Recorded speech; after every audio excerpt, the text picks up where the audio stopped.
சீர்காழிக்கு ஸ்டாலின் அண்மையில வந்துட்டு போனார். அப்ப சொன்னானு இந்த மாவட்டத்தை மாப்பிள்ளைனாரு, ஸ்டாலின் அவர்களே என்ன செஞ்சேன்னு கேக்குறீங்கல்ல, நீங்க உங்க மாமனார் வீட்டுக்கு வந்தீங்கல்ல, தங்குனீங்கல்ல, இந்த மாவட்டத்தை தோற்றுவித்தது அதிமுக அரசாங்கம். நாட்டுல துணை முதலமைச்சர் எதுக்காக்குனாங்க? நாட்டு மக்களுக்கு சேவை செய்ய ஆக்குனாங்க. ஒரு கார் பந்தயம் நடத்திட்டு இருக்காங்க. நாட்டு கார் பந்தயம் தேவையா? பல 100 கோடி ரூபாய் செலவு செஞ்சு சென்னை மைய பகுதியில கார் பந்தயம் நடத்துறாங்க. இதுக்கு தான் உங்களை துணை முதலமைச்சர் ஆக்குனாங்களா? யாருடைய பணம்? யாருடைய பணம்? எந்த அளவுக்கு ஊதாரித்தனமா செலவு பண்றாங்க பாருங்க. ஸ்டாலின் அவர்கள் துணை முதலமைச்சர் இருந்த காலகட்டத்தில் மீத்தேன் புரிந்துணர்வு ஒப்பந்தம் போட்டார். விலை மதிக்க முடியாத பூமி டெல்டா மாவட்டம், இந்த மாவட்டத்தை பாலைவனமாக்க முற்பட்டார். விவசாயியுடைய நிலங்களை பறிக்க முயற்சித்தார். தடுத்து நிறுத்தியது அதிமுக.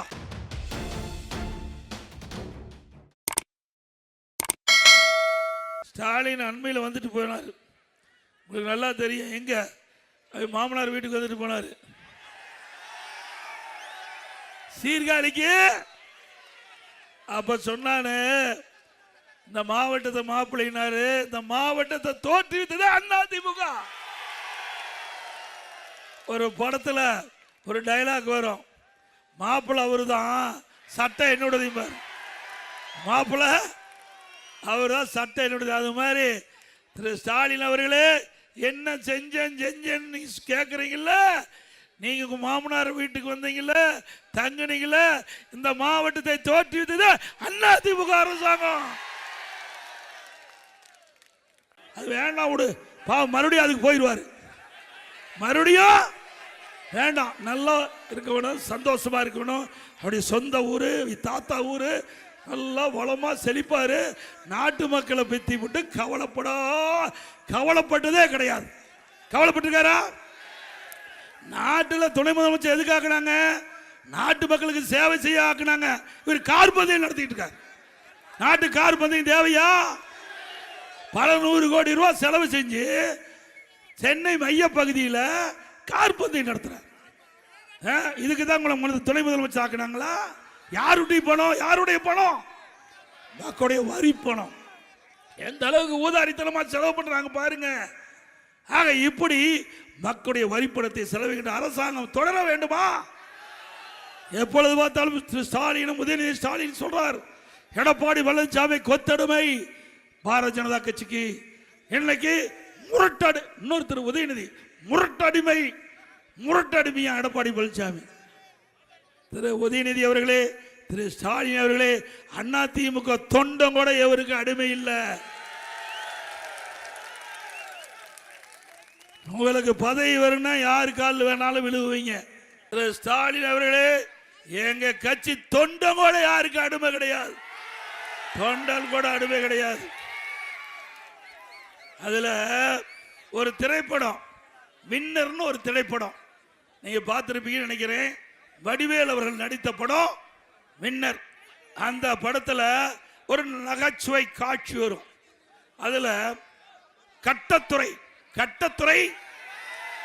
தெரியுமில்ல, அவரை, அது நான் இதுல பேசினா நல்லா இருக்காது, ஏன்னா அவர் முதலமைச்சராக இருக்காரு.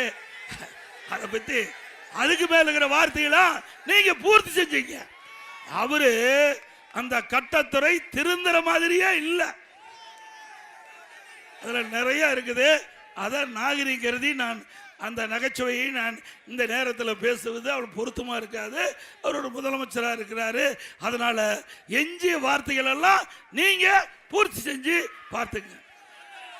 திரு ஸ்டாலின் அவர்கள் துணை முதலமைச்சர் இருந்த காலகட்டத்தில் மீத்தேன் புரிந்துணர்வு ஒப்பந்தம் போட்டார்.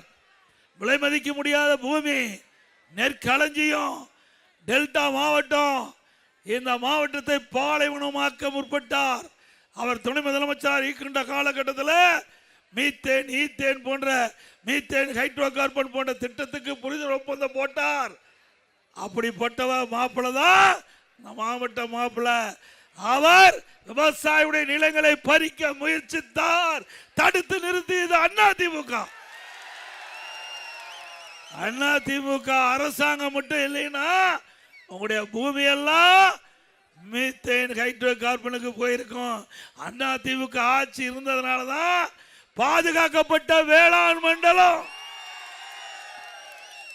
இனி எந்த கொம்பனாலும் உங்களுடைய நிலத்தை தொட்டுக்கோல பார்க்க முடியாது. உங்க பூமியை பாதுகாத்த அரசாங்கம் அதிமுக அரசாங்கம். உங்க பூமியை அபகரிக்க, உங்களுடைய நிலத்தை இப்படிப்பட்ட தொழிலுக்கு தாரை வாக்கப்பட்ட அரசாங்கம் திமுக அரசாங்கம். சிந்திச்சு பாருங்க. இங்க இருக்கிற விவசாயிய வாழ்வாதாரமே இந்த பூமி வச்சுதான். இந்த விவசாயிக்கு வேற எந்த தொழிலும் தெரியாது. அந்த பூமி பிடுங்கிட்டா, இந்த பூமி அபகரிச்சுட்டா விவசாயி எங்கே போவார்? எண்ணி பார்த்தாரா? நான் ஒரு விவசாயி, இன்றைக்கு முன் பேசிக் கொண்டிருக்கிறேன். ஆக அப்படிப்பட்ட விவசாய பூமியை பாதுகாக்கப்பட்ட அரசாங்கம். அது மட்டுமல்ல, உங்களுக்கு உங்களுடைய பூமியை பாதுகாக்கப்பட்ட வேளாண் மன்றம் என்ற சட்டத்தின் மூலமாக பூமியை ஒரு பாதுகாப்பாக உங்களிடத்திலே சேர்க்கப்பட்ட அரசாங்கம் அதிமுக அரசாங்கம். நான் இன்னைக்கு விவசாயியா இருக்கிறேன். உங்களை எல்லாம் பார்க்கின்ற பொழுது மட்டற்ற மகிழ்ச்சி, எல்லையெல்லா மகிழ்ச்சி.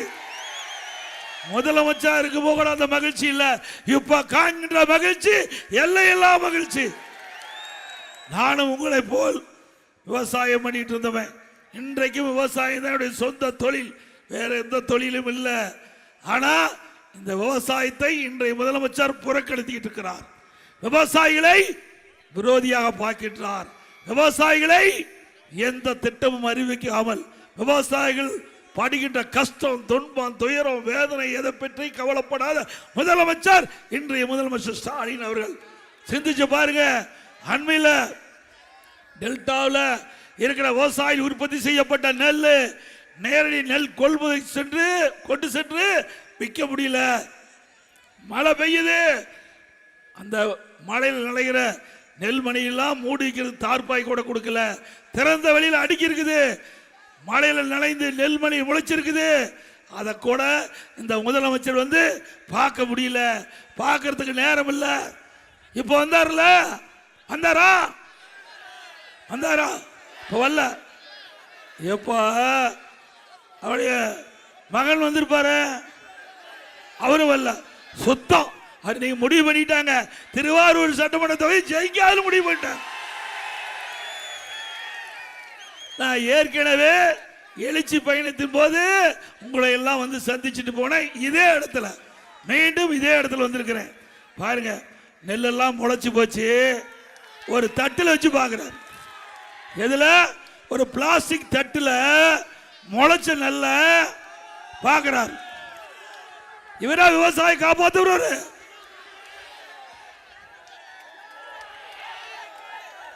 ஒரு தட்டில் நாம கஷ்டப்பட்டு இரவென்றும் பகலென்றும் பாராம ரத்தத்தை விரைவியா சிந்தி பயிரை நெட்டு அதை நோயிலிருந்து காப்பாற்றி அதை அறுவடை செஞ்சு அந்த நெல்மணியெல்லாம் மூட்டை பிடிச்சி விற்க கொண்டு போய் மழையில் நனைஞ்சு நெல்மணி முளைச்சு போச்சு.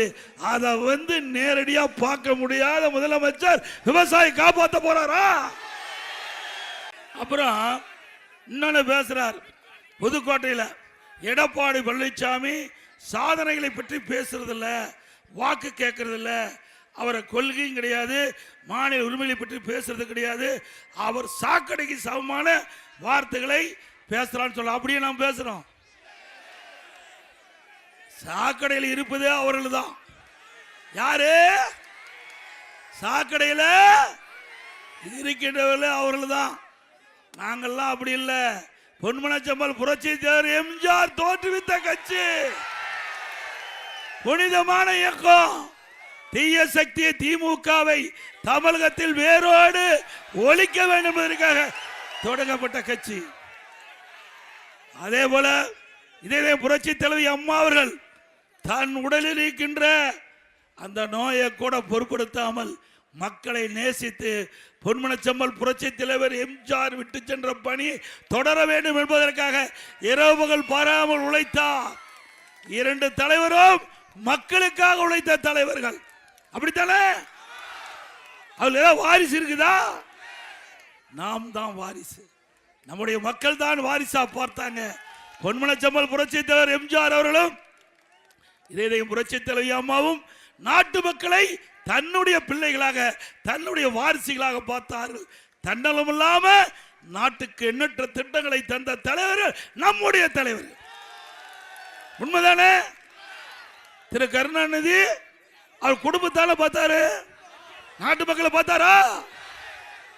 தன் குடும்பத்தில் யாருக்கு கட்சியில பதவி கொடுக்கணும், தன் குடும்பத்தில் யார் ஆட்சி அதிகாரத்துக்கு வர வேணும், மாநிலத்திலும் சரி மத்தியிலும் சரி. திராவிட முன்னேற்ற கழகத்தை பொறுத்த வரைக்கும் வேற எவரும் அந்த கட்சியில உயர்ந்த பதவிக்கு வர முடியாது. முடியுமா? ஆட்சி அதிகாரத்தில் வர முடியுமா திமுகவில்? திரு கருணாநிதி குடும்பத்தை தவிர அந்த திராவிட முன்னேற்ற கழக கட்சியிலையும் உயர்ந்த பதவிக்கு வர முடியாது, ஆட்சி அதிகாரத்திலையும் வர முடியாது. அண்ணா திமுக அப்படி அல்ல. சாதாரண தொண்டன், இங்கே இருக்கின்ற தொண்டன் இங்கே வந்து பேச முடியும். உண்மைதானே?